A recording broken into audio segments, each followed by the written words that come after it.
I woke up this morning. The sun was shining. It was a beautiful day. I got dressed. I was excited. I was like, I'm gonna watch The Penguin today.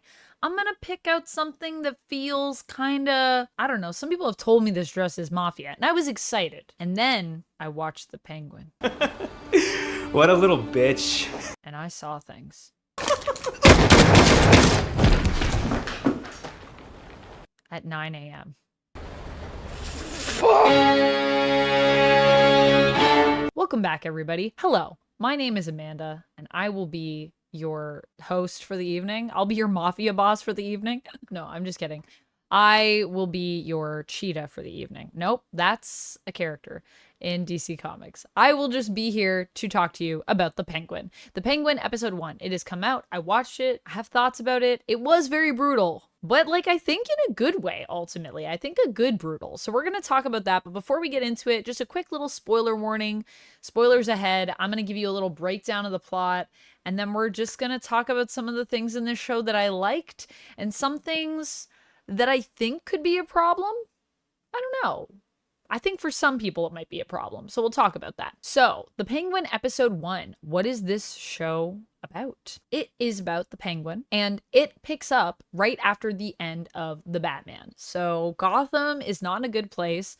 It's kind of still underwater, sewage everywhere. Things are flooded. Buildings have been destroyed. Whole neighborhoods are in distress. There's open looting in the streets. Which crime lord is going to take over now that Falcone is gone? And that's kind of where we're at with the state of Gotham. So where is the Penguin? Well, the Penguin, aka Oz Cobb, as we know him here, I would say is in a place where he's kind of vying for power, but also I think just trying to, he's definitely trying to better his position, but I wouldn't say he's in a particularly greedy place. We start off with him raiding the hideouts of Falcone, raiding his penthouse apartment. It's not really an apartment. It's in the club. It's in the Iceberg Lounge. You see it in the Batman. So he's in there and he's trying to break into the safe, and he quickly gets mixed up into a pretty bad spot where he ends up basically killing Falcone's son, who's supposed to inherit all of this. And then from there, we kind of follow him along his journey of trying to deal with this and just survive, but also try to spin things to his advantage. And it all comes from a kind of impulsive moment. It's just one thing after the other, and a few situations where I wasn't sure how he was going to make it out of it. But that's basically what episode 1 is setting up. That death, and then the fallout of that, and how Oz is dealing with that. Some of the things that I really want to touch on in this show is definitely the brutality of it. Something that kind of caught me a little bit unawares. The Batman kind of sets this up really well, but it's carried forward here, and I feel like just expanded upon the brutality of Gotham, and it manifests in a lot of different ways. It definitely manifests in terms of actual physical violence, but it also manifests in the harshness of the place that we're in, which is something that I love, honestly, about this version of the universe, because Gotham is just created to be this city that does feel quite desperate and quite just Gotham isn't like any other city in terms of how many problems it feels like it has. This is also interesting because I feel like a lot of the times other superhero shows often aren't willing to go to some of these more dark, more gritty places. And that's probably also because a lot of them are angled at a younger demographic, whereas with the Penguin is very much a show that is for adults, and so was the Batman. So it makes sense, but it also just stands out in that regard because I just feel like a lot of other shows aren't willing to go there. And if they are willing to go there, there's some kind of undercut of humor or something to soften the blow of whatever we just watched. And this show doesn't really do that. It does have some dark humor moments, but for the most part, it's pretty serious. Just in general, though, that brutality being reflected in Gotham. Gotham is an interesting element in this show and in the Batman, because I feel like the way that Gotham is done here, it's really made to feel like almost a character in the story. Gotham doesn't feel like any other city. And that's something that I like about this depiction of it.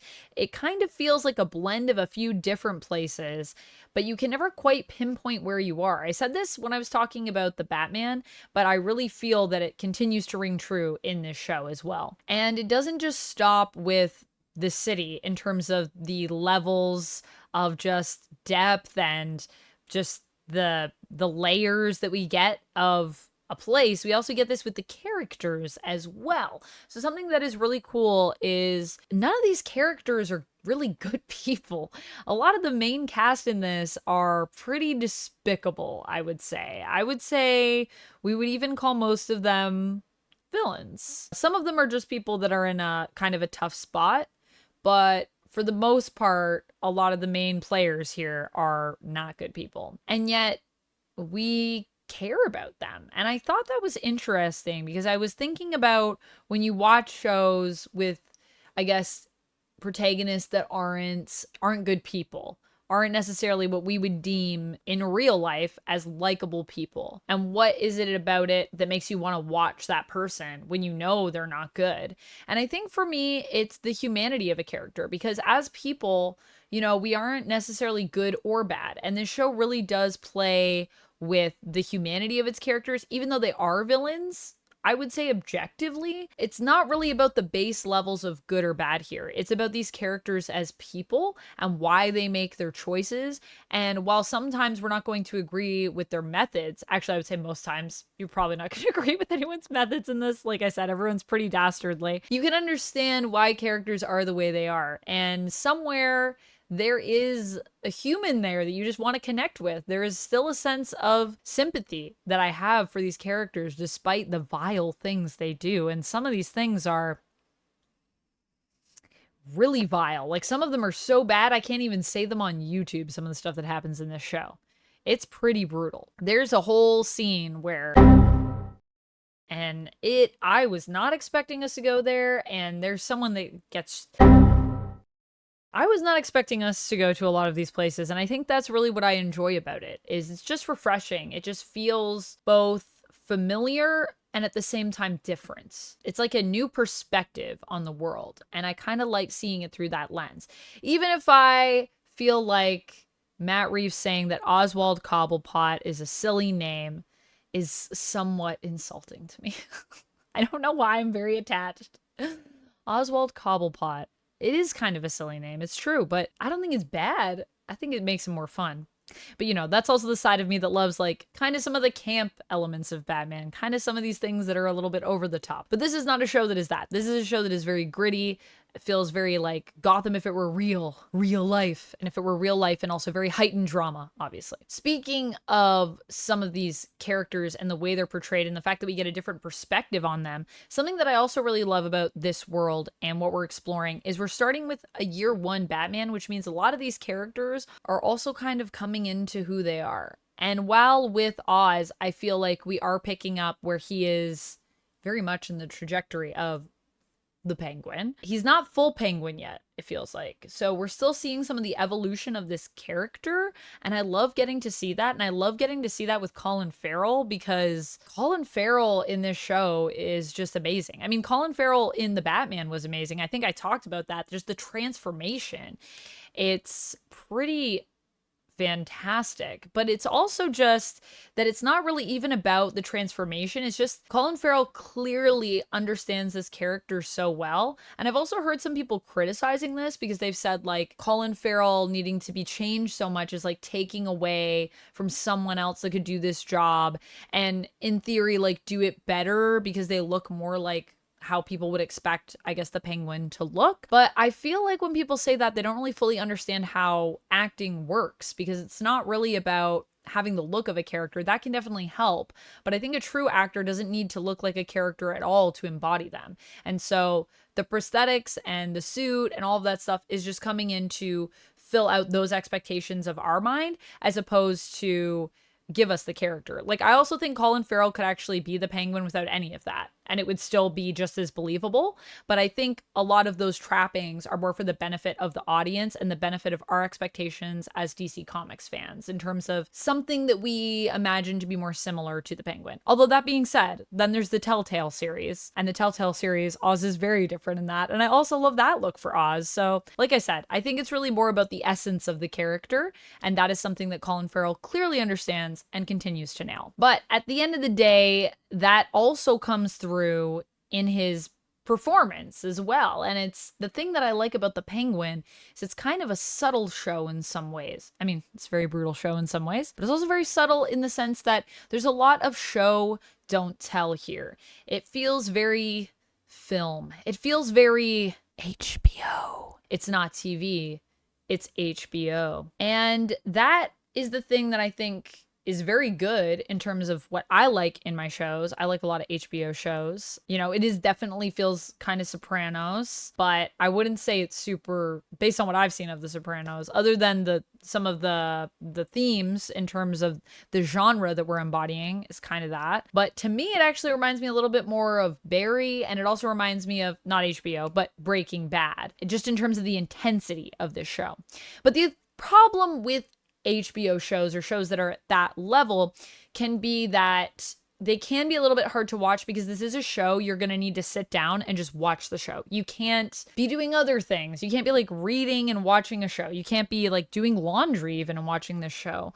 I struggled just like getting ready for the day and watching it. I had to, whenever I had to look away from the screen, I just had to pause it because I was like, there's too much stuff happening. Just in terms of the actors, the performance, and just subtle things. Because this is also a show that isn't just about the dialogue that's being said, it's actually about the subtext. So you need to watch characters and watch their reactions and what they're doing with their faces and little things that are important. For some people, they might not like that because I think some people prefer to have a show on in the background and they can still like take it all in even watching it that way. And I think that the fact that this doesn't happen as much in shows anymore, this was lovely to me because it was kind of a rare treat because I feel like show don't tell, even though it's like the first rule of film, is something that has been forgotten as time has gone on more and more.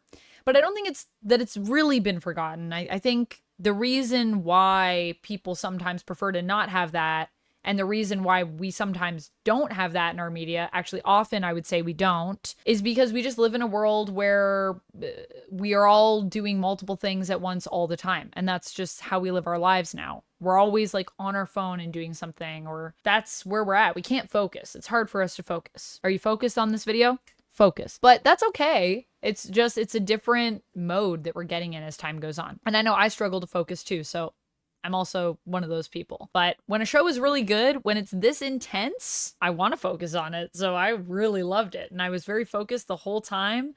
I was on the edge of my seat. Part of the reason I was on the edge of my seat is Sophia Falcone, who I love in this, also known as Hangman. Oh my goodness. What a fun character. And I gotta say, this performance made me want to go back in the comics and read every single appearance of Sophia Falcone. That's how good it was. That's how good this performance was. It made me want to become a super fan of this character. So big shout out to Kristen Milioti, who I think is amazing in this and has also been in so many things. I went to her IMDb and I was like, she has been in so many amazing projects. She's done voice work for like The Simpsons. She was in the Mindy Project. I'm actually a Mindy Project fan, so take that or leave it, but it's there for you. And I just personally think I'm surprised that I'm just noticing her now because she's a force. She's a force. I can't wait to see where this goes. Honestly, I'm so just interested in seeing how these characters interact with each other and how some of these scenarios play out. Also, the character of Vic Aguilar. Vic Aguilar is also a really cool character, and I can't wait to see more of him and what happens with his story and how he gets kind of tangled up in this plot with the Penguin. Just every actor in this is quite standout, honestly. I wish I had more time so I could talk about all the actors, but that would be a whole other video. Do you guys want a video where I just talk about actors? I don't know if anyone would be here for that, but I just love talking about acting, and especially when it's this good, it's easy for me to rant and rave about it. That's kind of where I'm at with this show. Overall, I would give this episode, I think, a 5 out of 5, honestly. Honestly, I really love it. It's also very different than what I'm watching right now in the MCU with Agatha all along, but I love that these are two totally different vibes. I love it. And they're both good. They're both doing what they're doing well, I think. I would definitely say check it out. I definitely think it's going to make you intrigued, especially if you like this kind of stuff. And if you don't, then maybe don't watch it. But I don't think it will be for everyone. But for those that it's for, I think they're really going to like it. So that's where I stand on this. Let me know what you're thinking of the Penguin. Have you watched it? Have you watched the Batman? Did you like the Batman? Do you not like the Batman? Are you here for Matt Reeves and his vision? You're not here for Matt Reeves and his vision on this world. Let me know. I'll see you next time. But until then, friends, stay nerdy. Bye.